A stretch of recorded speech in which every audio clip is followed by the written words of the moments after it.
नमस्कार।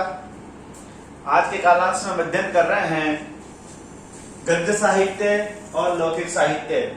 इससे पूर्व कालांश में हम 4 भागों का अध्ययन कर चुके हैं: सिद्ध साहित्य, नाथ साहित्य, जैन साहित्य और रासो साहित्य। आज हम गद्य साहित्य का सामान्य परिचय और लौकिक साहित्य का सामान्य परिचय का अध्ययन कर रहे हैं। आदि काल में काव्य रचना के साथ साथ गद्य रचनाएं भी परिलक्षित होती हैं, यानी कि कविता और काव्य के साथ साथ आदि काल में गद्य भी लिखा गया। और गद्य के अंतर्गत आदि काल में 3 प्रमुख रचनाओं का जिक्र होता है: राहुल वेल, उक्ति व्यक्ति प्रकरण और वर्ण रत्नाकर। आदि काल में गद्य में लिखी गई प्रमुख 3 रचनाएं हैं: राहुल वेल, उक्ति व्यक्ति प्रकरण और वर्ण रत्नाकर। राहुल वेल रचना का समय है 10वीं शताब्दी और इसके लेखक हैं रोड़ा कवि।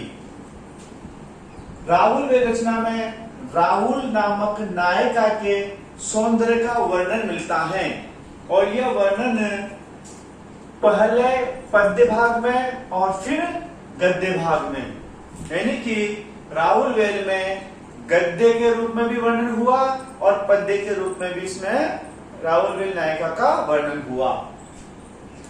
राहुल वेल जो रचना है, इसी से हिंदी साहित्य में नक्षिक वर्णन श्रृंगार परंपरा आरंभ हुई, यानी कि हिंदी साहित्य में श्रृंगार रचना की जो आद्य रचना है, जो प्राचीन रचना है, वह राहुल वेल रचना मानी जाती है। दूसरी रचना शिलांकित करती हैं, यानी कि शिला पर अंकित ये प्रथम रचना भी मानी जाती है और गद्य पद्य का इसमें वर्णन होने से ये हिंदी साहित्य का प्रथम चंपू काव्य भी माना जाता है। इसकी भाषा में 7 बोलियों के शब्द मिलते हैं, जिनमें से राजस्थानी भाषा प्रधान है। और गद्य की दूसरी रचना है उक्ति व्यक्ति प्रकरण। इसका समय है 12वीं शताब्दी और इसके लेखक हैं पंडित दामोदर शर्मा। यह उक्ति व्यक्ति प्रकरण जो ग्रंथ है, यह एक व्याकरण ग्रंथ है जिसमें गद्य पद्य दोनों शैलियों में हिंदी भाषा में तत्सम शब्दावली के बढ़ते प्रयोग का पता चलता है। यानी कि उक्ति व्यक्ति प्रकरण व्याकरण ग्रंथ है और इस ग्रंथ में हिंदी भाषा में तत्सम तद्भव बढ़ती शब्दावली के प्रयोग परिलक्षित होते हैं। तीसरी रचना है वर्ण रत्नाकर। वर्ण रत्नाकर का समय है 13वीं शताब्दी और इसके लेखक हैं ज्योतिरीश्वर ठाकुर। और वर्ण रत्नाकर की जो भाषा है वह है मैथिली और इसे मैथिली का विश्वकोश भी कहते हैं। प्रश्न आता है कि मैथिली का विश्वकोश रचना किसे कहते हैं? वह है वर्ण रत्नाकर। अब है लौकिक साहित्य। लौकिक साहित्य में किसे कहते हैं? आदि काल में स्वच्छंद काव्य के रूप में लौकिक विषयों पर भी ग्रंथ लिखने की परंपरा मिलती है।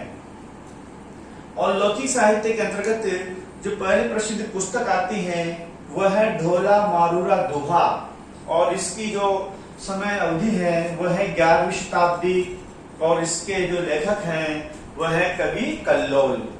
यह लोक भाषा का काव्य है और इसकी जो प्रमुख भाषा है वह राजस्थानी है और इसका जो प्रधान रस है वो श्रृंगार रस है और ये दोहा छंद में लिखी गई है।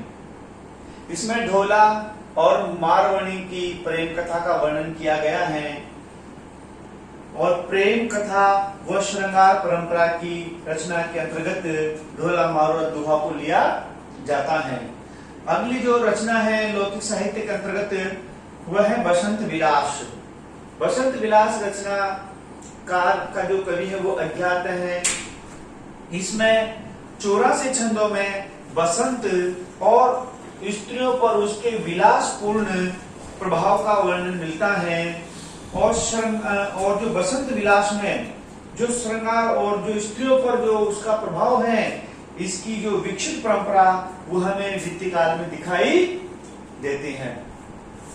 गद्य साहित्य और लौकिक साहित्य के अंतर्गत जो विद्यापति कवि हैं, श्रृंगारी कवि हैं और जो अमीर खुसरो हैं, उनकी रचनाएं इसके अंतर्गत ली जाती हैं।